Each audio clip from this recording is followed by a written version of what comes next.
let's move on to final impressions, final verdict, so to speak. We can't get away from the fact that the PlayStation 5 Pro is an expensive piece of kit. It's $700 US, £700 in the UK. Prices seem to ratchet up even more in Europe, I think partly Oh because of yeah, the VAT side of things. Europe and Japan are real bad. Yep. And then you've basically, if you are invested in the physical media, which a lot of the audience are going to be, bearing in mind, who it's targeted at, you've basically got to buy that $80 optical drive. It's £100 in the UK, which is remarkable. 120 in Europe. And then there's the whole concept of the stand that I paid £25 for. um, yeah, it's expensive. But John, I would like your impressions first. Do you think this is like a luxury item? What's your takeaway here?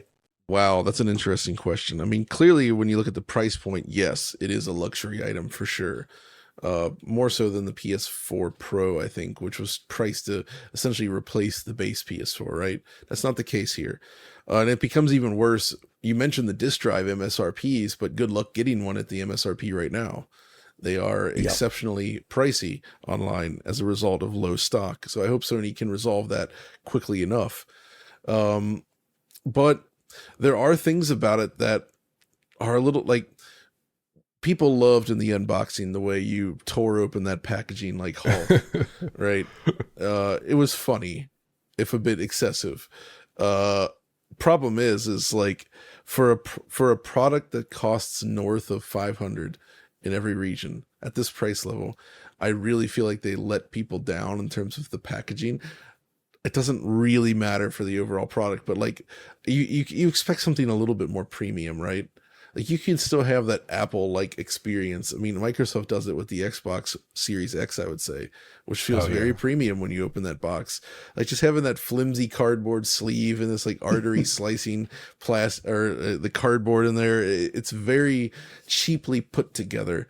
And I don't buy sustainability arguments because Microsoft's packaging is also sustainable. They could have done better there. But ultimately, that's just that initial user experience, the first consumer moment of truth, as they say. Uh, and then when you get to the product itself, um, it's targeted towards people like us, I think, right? We have an eye for this stuff. We do appreciate those details. We notice them. I think there is definitely going to be a subset of people that will not be able to spot differences. There's not going to be anything major where they'll be like, wow, this is a huge upgrade. Um, it's more like it has so far, it has some nice improvements, but not game changing improvements. But also, it's like it kind of fixes problems in certain other games as well. So it's like a way to improve games that maybe had issues in the past, like Elden Ring. Uh, which is a weird, you can't really sell a product on that, but that is a thing that it does, which is nice. So I like it. I think it's a nice machine. I would want this either way, because I do play a lot of console games still. I think they've made some strange decisions with like the disk drive not being included by default. It lives up to that pro name, I guess. If you feel like you are actually a console professional, as we are, then yeah, that's probably a good thing to go for. But if you're somebody that's not like super tuned into these things and don't really notice a lot of these flaws, or if you're using a much smaller or older TV and you sit further away from it, I think that also influences things where you probably won't be able to see it.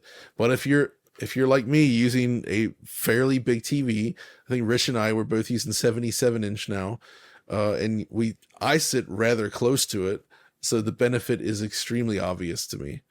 But Yeah. yeah, it's those are the kinds of questions you need to think about.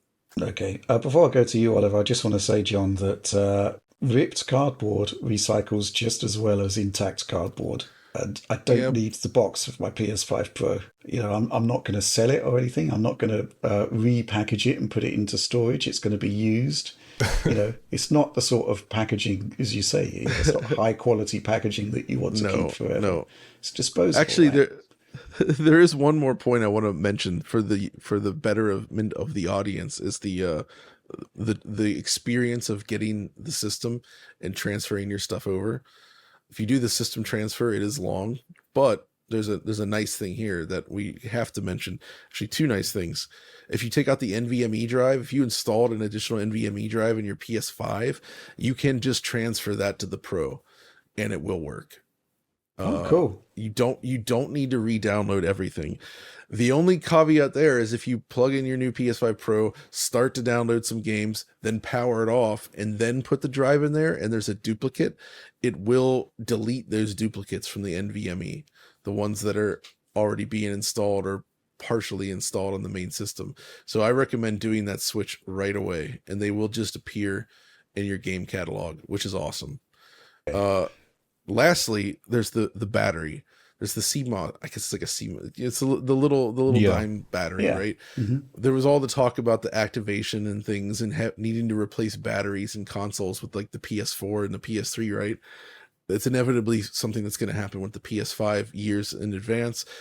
When the system has no battery, it seems like you can't activate and play digital games, which is a problem. So you need the battery, right? Well, they actually made the battery very usable, user serviceable now.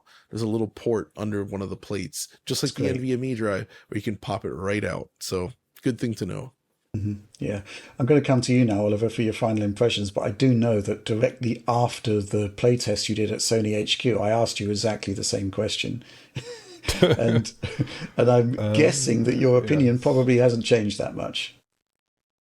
Probably not. No, I basically have the same opinion, which is that I think it's very compelling hardware. I think that a lot of the mix that you'd want out of a more advanced console, possibly even a next-gen console, is here in terms of an improvement in RT capability that's big, machine learning capability, obviously faster raster performance. It's improving where it matters for a mid-gen refresh model.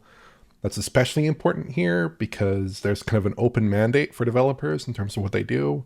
If they add PSSR, if they add ray tracing, if they improve resolution, it's not like PS4 Pro where the target was squarely on high-res displays. That's also kind of here with 8K, although I expect 8K will be a fairly marginal feature. Not a lot of games will support it, I suspect personally.